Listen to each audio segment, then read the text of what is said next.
The Motorhome Channel. Sponsored by Adrian Flux Insurance.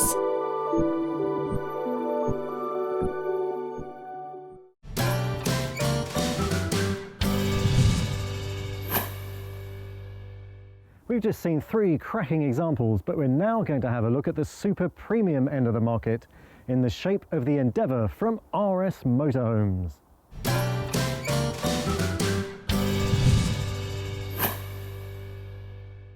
Now, if you're looking for someone that can cater for a range of customizable options, then RS Motorhomes in Doncaster would be a great place to look. They recently moved into a new factory premises, and we're pleased to reveal that one of the first vans that come off the line, the 2014 Endeavour, which will set you back a cool £138,000. It has a raft of bespoke bits and pieces inside, so let's get straight in there and have a look. Now, the first thing that strikes you is this feeling of space. It's absolutely enormous in here. I mean, look at the headroom, the width, everything else. It's palatial. This kind of feeling of top quality is reinforced by the walnut cabinet work, the white leather seating, the vinyl ceiling covering. There's a fantastic level of luxury here. And there's also many customizable options that users specify for themselves. Now, when you're parked up for a few days, you need a fantastic catering solution. And in this respect, the Endeavour doesn't disappoint. We have 4 gas burners, separate oven and grill, capacious sink with built-in drainer, extractor fan to rid the vehicle of all these unpleasant smells. And on this side, we have a fridge with separate freezer compartment. And one thing I really like about this, they've managed to mimic the effect of the worktop in the door of the fridge freezer. Now, this rear bedroom is extremely luxurious. We have the rear island bed, which is the epitome of luxury and practicality. Wardrobes on each side, storage built into the headboard, reading spotlights. And one thing I particularly like are the plug sockets that are rotated through 90 degrees so the cable can never get fouled on the surface underneath. You also have the luxury of a 22-inch flat screen TV that you can watch from the comfort of your own bedroom, and more lighting options that you can shake a stick at. Beam me up, Scotty. Now, no self-respecting luxury motorhome should be without a cylindrical shower unit. I think they're fantastic, and this one's very high quality.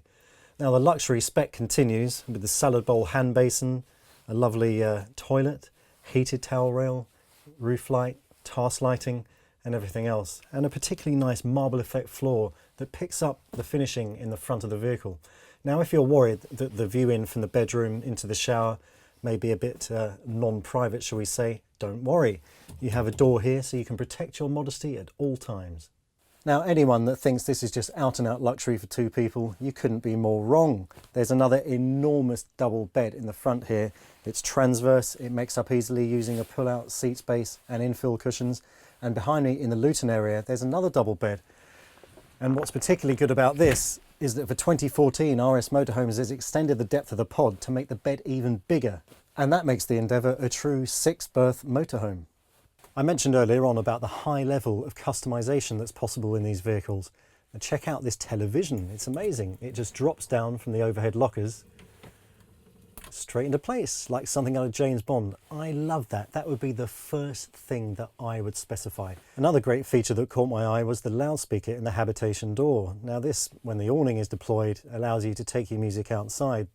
Now, the great thing about it is that it has its own volume control, so depending on how much you like or dislike the people around you, you can turn it up and down as required. The RS Endeavour comes with 12 different floor plans and obviously a high degree of customization. Potential buyers can come in, talk to RS Motorhomes about the things they'd like to see in the vehicle, and the design and production staff will go away and make it happen. And that's one thing that particularly comes across with this vehicle. You can sense the feeling and the passion that they all have for it, the actual dedication to the craft. Sure, they're expensive and they're probably a little bit on the large side for the average country lane, but they're very, very impressive. Just look at that. So if you want something that's tailor-made for your needs and you have the budget to match, then you should have RS Motorhomes on speed dial.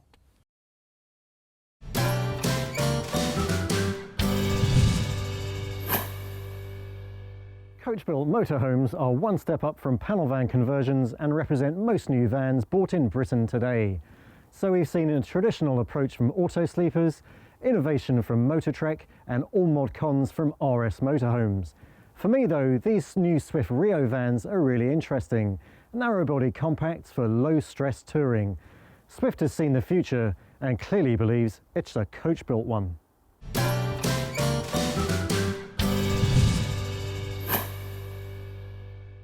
Fancy your own coach-built motorhome but don't have much of a budget? Well, you could always buy a pre-owned one. Or better still, how about building your own? Well, that's what John Wickersham did, so let's see exactly how it's done.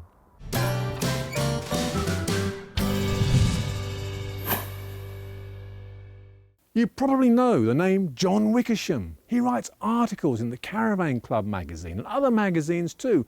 He writes manuals for Haynes about caravans, motorhomes and camping. And he also, of course, presents our sister programme, the Caravan Channel. Now then, you may not know this, and don't tell those caravanners, but John is also a keen motorhomer. In fact, he's so keen, he's built his own motorhome. I'm delighted to say I've got John Wickersham with me. Hello, John. Hello, Andy. The first question I have to ask you is, why? Why? Well, look, I've owned caravans repeatedly since 1969, but when I wanted a motorhome, the first one, and it wasn't this one, I had to build it myself because I couldn't afford one new. Then I learned to build and I thought, now I want one a bit better, and I'm prepared to spend the money and buy a brand new Fiat chassis, and then after that it's going to be built to my needs. John, tell us a little bit about the motorhome. What's it called for a start? Well, people look at it and say that, what on earth is it? I don't recognise it. And because they were always saying that, I said, well, I've called it Mystique, because people find it a bit of a mystery. But the thing is, I wanted something which satisfies my love of the outdoors. The fact I go skiing, the fact I go climbing, I like canoes. So this one meets my peculiar needs. Tell us about some of the features that you've built into the motorhome. Well, right from the start with the bare chassis, I wanted to have a tow bracket on there. I also wanted to have plenty of ability to carry weight. So I had a new suspension fitted that is air suspension, not the original springs, and it's got a computer. So it registers what weight is in there and it blows the back up accordingly to support that weight within its limits. No other big motorhome like that in this country, as far as I know, has that facility. It's the only one, I think, that's got a hatchback that opens, so you can get things in, not just for your hobby, but I actually got rid of a freezer once that the council were charging £20 to take away. I said, don't worry, you're lads. so tight. Yeah, I'll do it. And my wife and I put it in and we took it away. What about the body? Obviously the base vehicle is a Fiat, but what about the body itself? It's obviously made of fiberglass, but where did it come from? Did you just build it from was a scratch, or prototype. what? They did sell a few, and then it all went bust. And the remnants, and this was one of the shells, was available. The back bit was £400. I had to pick it up on a car trailer, and then they found the front bit. And the front bit was so heavy, I had to lower it from under these trees that we're standing under now because the wing mirrors got in the way. So it was dropped down and the two had to be married together, and then I got a shell to sleep in at least. Talking of sleeping, how many berths is it? Well, it was going to be two in a double bed that hinges up in the ceiling, and then of course grandchildren arrived, so we put in a fold-out bed. Did you design it before you started building it, or did you get it and start building it and design it as you went along? Nothing on computers, no CAD-CAM. Frankly, I got ideas where I wanted this and that and so forth, and I slept in it on the floor right from the beginning, thinking, now if the sink is there, of course I'll need the dishcloth there, and if the drinks cabinet's there, I need the toilet over there somewhere, and so it went on, and a lot of it unfolded and it evolved through actually living in it. Some of the big manufacturers could actually learn from this. So John? Oh, hello, Andy. Right, so this is the hatchback. This is the hatchback. Open it up. Mind yourself as Open it it goes up. up. That's it. There we go.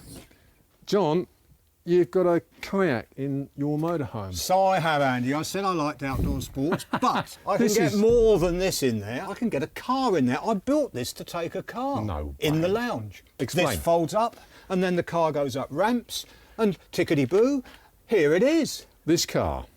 Yes, this car. What do you do if you've got more than two of you? You notice only two seats. Yes. Well, that's when I go across to this one, which has got 4 seats. It's got a special attachment on the front. That's where the A-frame Yep, goes on. yep. And remember I said earlier that you really do need a tow bar for the sort of silly games I play. And there it is. So that would hitch on. And this one can hitch on if I don't want to put it in the lounge. Right, tell me more about the inside. I can see up there you've got a bed. That's the double bed. It's all made up normally and it just hinges down. It's not very complicated. It's a simple thing to build. It is very spacious in here, isn't it? You've got the kitchen up there, a big dining area. Yeah, but hang on. It looks spacious because I've used lightweight plies, and often in the ones that are manufactured, they have dark wood and it looks more like a Black Forest cuckoo clock inside. Yeah, and I know the one you're thinking of. And how far have you actually been in this motorhome? You've done any big expeditions? Well, I usually go to the continent. I've been to Germany to the exhibitions there. I go to France to do adventure sports, to go to the Alps, to go to the sea, to go to Biarritz with this canoe, to surf. Do people and so on. recognise that it's not an off the production line job? Do they come and talk to you about it? Some people, I haven't an idea, it's just another Just another motorhome, you know, motorhome. but some people find it mysterious and they want to know a bit more. And I've had one person say, well, when are you producing it? And I said, I'm not, it's for me. And he was dismayed. He said, oh no, this is the kind of thing I've Right. always been looking for. Well, I'm one of those people who wants to find out more about it. We just don't have time. Today, perhaps, in the new series of the Motorhome channel, I could come back and I could actually have a really good look round and maybe a drive. Yes, why not? Fantastic. Maybe a canoe, or Maybe we could take canoe. a freezer down to the council tip. No, you're welcome, Andy. I'll bring my own. And technically, I'll tell you now that there are things in here that you will have never have seen in any production motorhome either.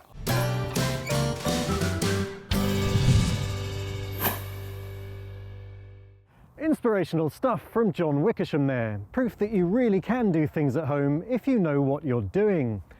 Sadly, that's all we've got time for, but next time we'll be looking at continental motorhomes. In the meantime, you can keep in touch with us on Facebook or via our website.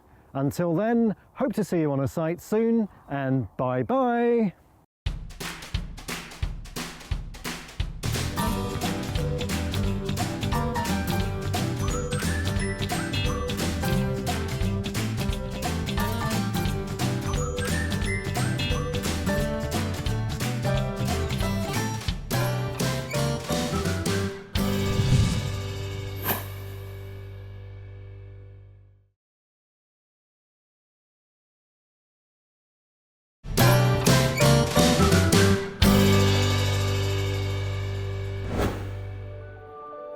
Adrian Flux Insurance, proud sponsors of the Motorhome channel.